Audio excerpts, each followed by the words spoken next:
먼저 부동산 인도명령 절차입니다.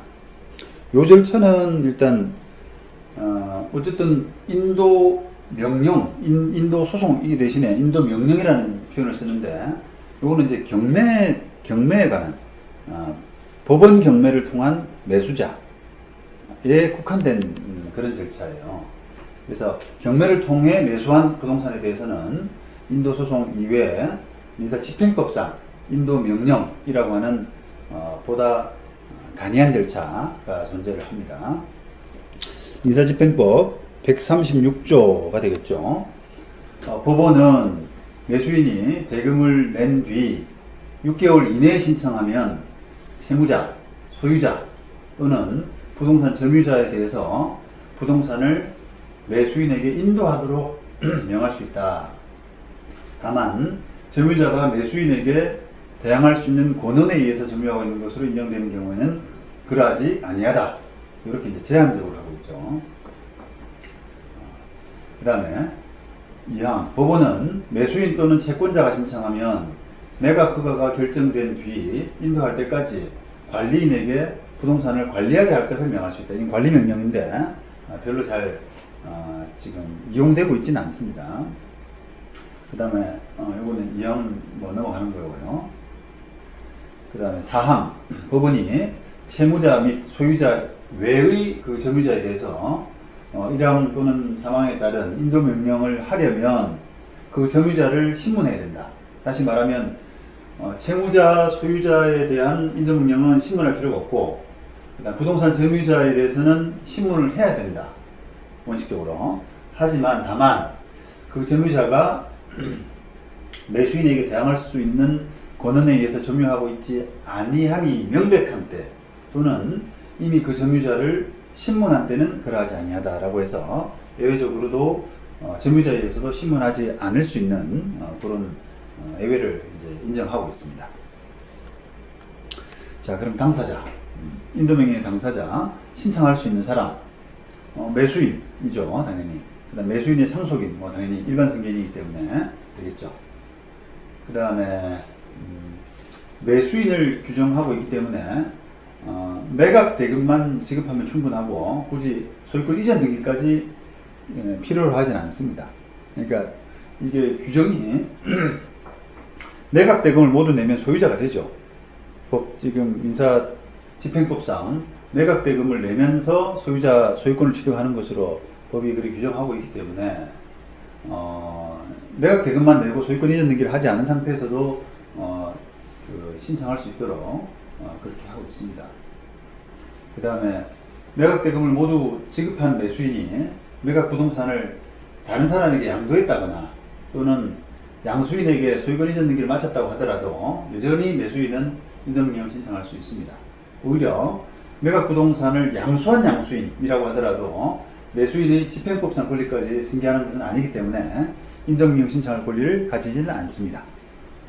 그 다음에 여러 명이 공동으로 매수한 경우나 사망한 매수인을 여러 명이 상속한 경우 이런 경우에는 공동 매수인이나 상속인 전원이 공동으로 하거나 또는 각자가 단독으로 이런 하는 경우에도 인도명령을 신청할 수가 있겠죠. 이건 이제 민법상 불가분 채권이라든지 또는 공유물 보존행위 이런 논리에 의해서 가능할 겁니다. 그래서 그런 취재 판례들이 70년 판례, 66년 판례 이런 것들이 있습니다. 그 다음에 누구를 상대방으로 할 수 있느냐라고 하면 아까 이제 법 조문에서 소유자, 채무자, 또 점유자 이런 사람들이 되겠죠. 그런 사람들이 될 수가 있습니다. 그 점유자의 개념에 다 들어갈 수 있어요. 그리고 점유자가 매수인에게 대항할 수 있는 권한에 의해서 점유하고 있다면 상대방이 될 수는 없는 것이고요. 여러 가지가 있죠. 대항력인 임차인이라든지 이런 부분들이 또 유치권 이런 부분들이 이제 대표적이죠. 그 다음에 98년 대법원 판례 근저당 채무자인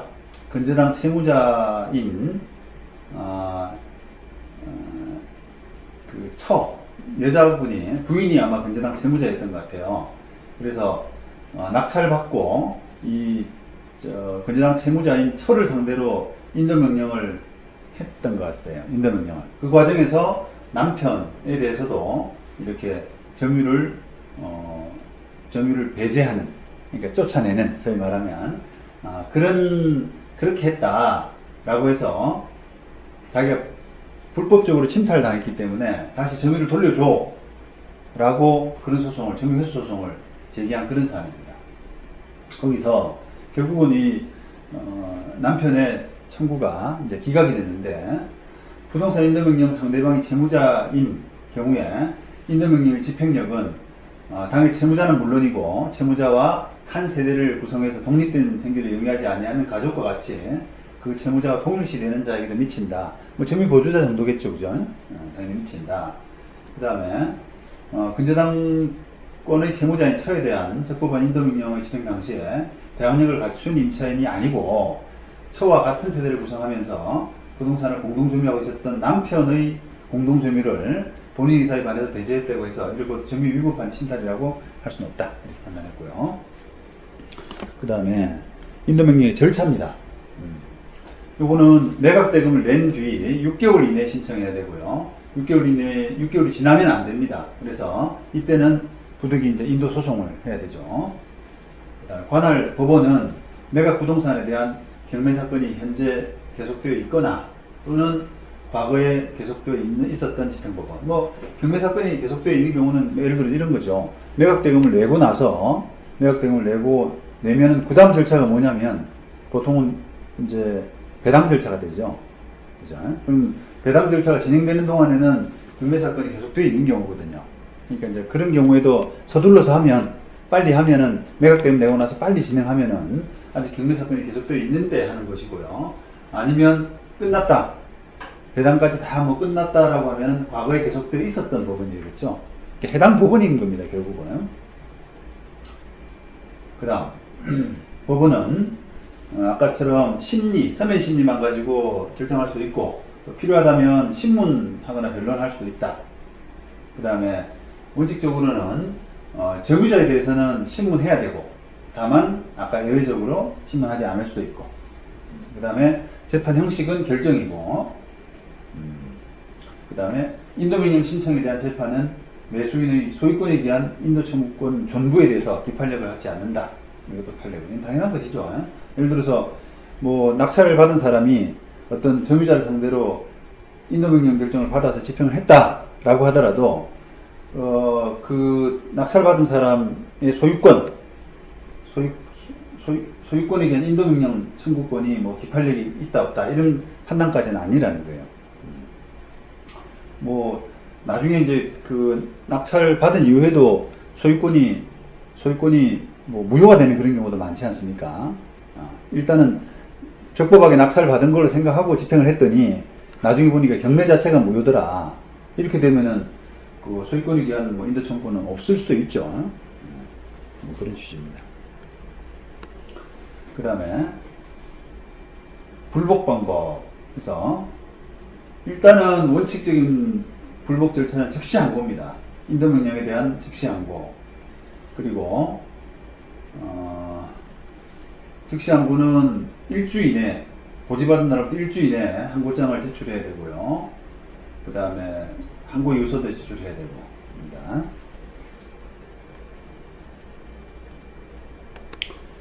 그 다음에 확정된 인도명령. 확정이 되지 않으면 아까 즉시 항고를 해야 되고요. 확정된 인도명령에 대해서는 청구에 관한 이의소가 가능해요. 청구에 관한 이의소. 그 다음 인도명령의 상대방이 아닌 제3자가 인도집행을 받게 된 때는 뭐 제3자 이의소 이런 것들이 가능할 수가 있습니다.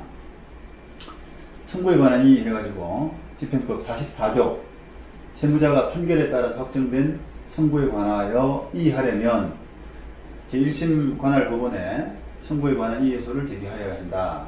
1항에 대한 이의는 이의가 변론이 종결된 뒤에 생긴 것이어야 한다. 이렇게 되고 제3자 이의소 이렇게 있습니다. 그 다음에 부산고등법원 2007년도 그러니까 자, 이게 이제 청구이의 소송이죠. 청구이의 소송인데, 청구 취지는 보통은 이렇게 이런 타기 인도 명령에 대한 강제 집행을 불허한다 라고 하는 이제 그런 취지예요. 자, 이게 이제 이게 청구 취지에서 보시는 것처럼 요게 이제 인도 명령 사건인데, 인도 명령에 의한 강제 집행을 불허한다라고 하는 그런 청구를 구하는 거죠. 그럼 만약에 이제 집행이 됐다, 인도 명령을 받아, 판결을 받아, 인도 명령 결정을 받아 집행이 됐다라고 하면은 다음에서 말씀드린 것처럼 청구이의는 불가합니다. 확정되고 거기에서 집행이 다 마무리됐다 그러면 청구이의 실익은 없는 것으로 판례가 해석을 하거든요. 그런데 인도 명령은 확정되고 아직 강제 집행은 남아 있는 상태.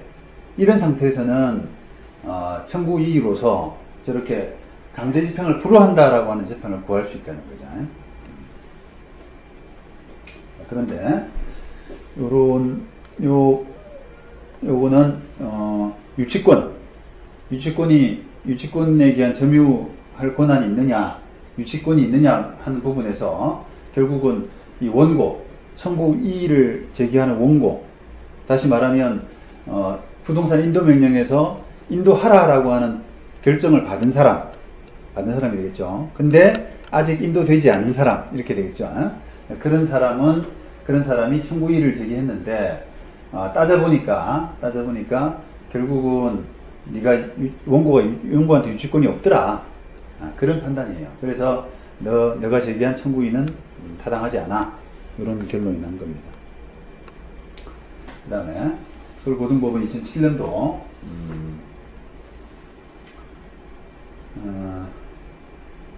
요거는 부동산을 낙찰받은 사람이 적법한 유치권자인 원고를 상대로 부동산 인도명령을 받아서 이를 집행함으로써 유치권자의 점유를 침탈했다라는 이유로 제기된 이런 소송인데요. 자, 이게 이제 유치권 주장하고 있는데 부지불식간에 유치권이란 게 이게 공사대금 주로 못 받았다고 그래가지고 이루어지는 것인데, 점유기간이 굉장히 길어져요. 공사가 마무리되고, 어느 정도 마무리되고, 그 다음에 그 공사 목적물이 경매에 들어가기까지, 낙찰되기까지가 상당히 시간이 많이 걸리는 과정에서 계속 그것만 지켜보면서, 거기에 계속 머무르면서 공사업자들이 점유를 할 수는 없잖아요. 그러다 보니까 이게 점유하다 안 하다가 또 딴 데 볼일 보다가 그런 이제 이렇게 느슨한 상태가 되거든요. 그런데 이게 낙찰되고 나서 부지불식간에 그냥 인도명령이 탁 내려져 가지고 집행이 돼버린 겁니다. 그런 이제 사태에 직면하게 되니까 유치권자라고 하는 사람들이 점유 침탈 당했어. 내가 유치권이 있었는데 침탈 당했어. 내 점유 돌려줘. 라고 하는 그런 재판을 한 거예요. 그래서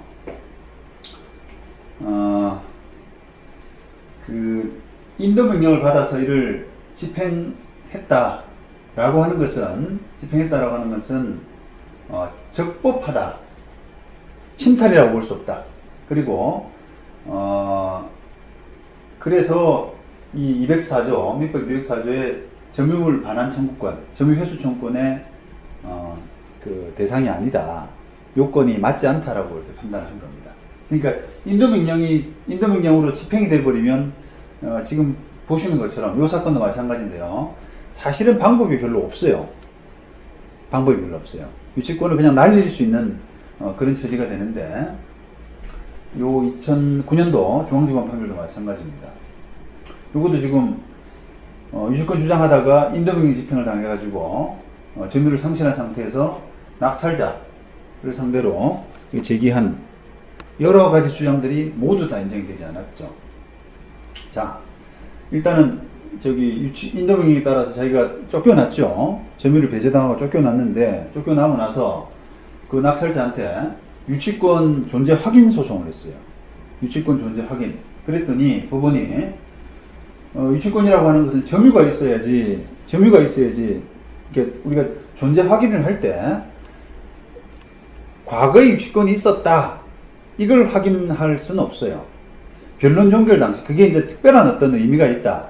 과거에 뭔가 권리가 있었다라는 것이 특별한 권리를 확인할 만한 그런 그 의미가 있을 때는 해주지만 아니면 보다 단도직입적인 소송을 하라는 거거든요. 과거에 뭔가 유치권이 있었음을 확인한다 이런 것보다는 그래서 너가 손해를 입었다면 손해배상 청구를 하거나 그런 것이 보다 단도직입적인 권리구제 수단이라는 겁니다. 그래서 보통은 무슨 확인 청구 이렇게 할 때도 변론 종결 당시에 확인해요.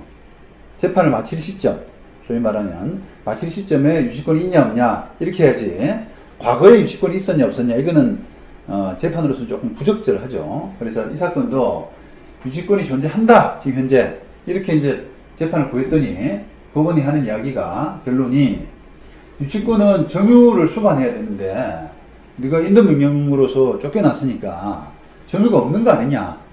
그러니까 유치권도 없다. 유치권도 없다. 이렇게 되죠. 다만 네가 점유 쫓겨났다고 하더라도 점유 회수 소송으로서 다시 회복하면 점유는 상실하지 않았던 것으로 되기 때문에 유치권은 소멸하지 않는데 너는 그런 경우도 아니다. 이렇게 본 거예요. 그래서 이거는 회수도 안 되고 지금 현재 점유도 없기 때문에 너는 유치권이 없다. 이렇게 판단했고요. 그 다음에 건물 다시 나한테 점유를 돌려줘 라고 하는 점유 회수 소송도 안 된다. 왜냐하면 불법적으로 침탈한 건 아니다. 인도명령에 따라서 집행된 것이지 그게 무슨 불법 점유냐 불법 침탈이냐 그거하고는 다르다.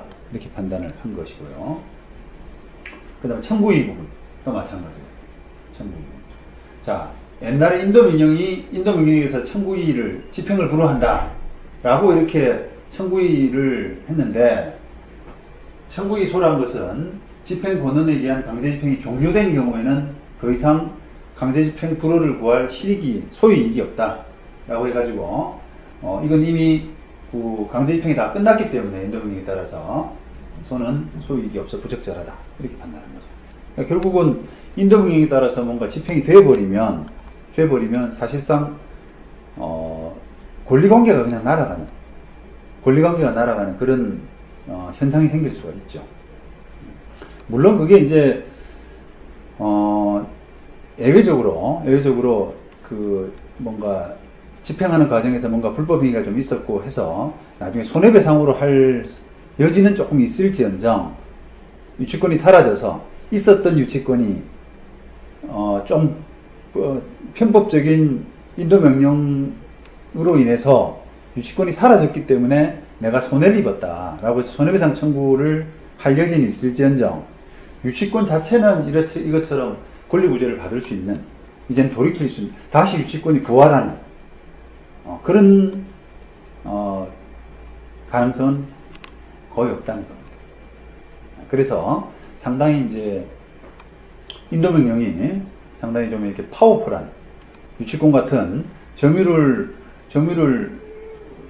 상실하면 이렇게 어떻게 보면 좀 이렇게 죽어버리는 점유를 상실하면 그 힘을 다해버리는 이런 권리를 정리하는 데 있어서 인도명령이라는 것이 상당히 좀 이렇게 요긴한 또는 파워풀하고 그런 힘을 좀 가질 수가 있다.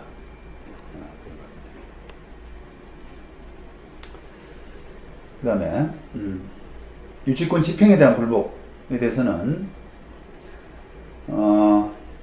유치권 집행 자체에 존재하는 위법에 대해서는 집행에 관한 이 예를 들어서 송달을 안 했다든지 하는 그런 부분들 집행에 관한 이유로서 다툴 수 있고요. 그 다음에 집행정지도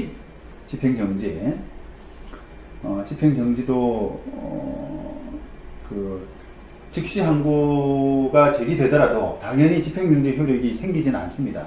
그래서 즉시 항고를 제기한 경우에 집행법 15조에 따라서 집행정지 명령을 받거나 아니면 청구에 관한 이의소라든지 제3자 이의소를 제기한 경우에 집행법 46조 2항에 따라서 집행정지 명령을 받아서 이를 집행관에게 제출해야 집행정지를 할 수가 있어요.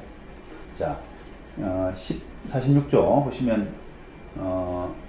이의소는 강제집행을 계속해서 진행하는 데는 영향을 미치지 아니한다라고 해서 바로 집행정지 효력이 없다라고 하는 것이고요. 이를 주장한 사유가 법률상 정당한 이유가 있다고 인정되고 사실에 대한 소명이 있을 때는 수소부분은 당사자 신청에 따라서 판결이 있을 때까지 담보를 제공하게 하거나 담보를 제공하지 않고 이렇게 해서 취소할 수 있다라고 해서 집행정지 부분이 있습니다. 여기 이제 청구의 제3자의 관련된 그런 절차예요. 여기 지금 46조죠.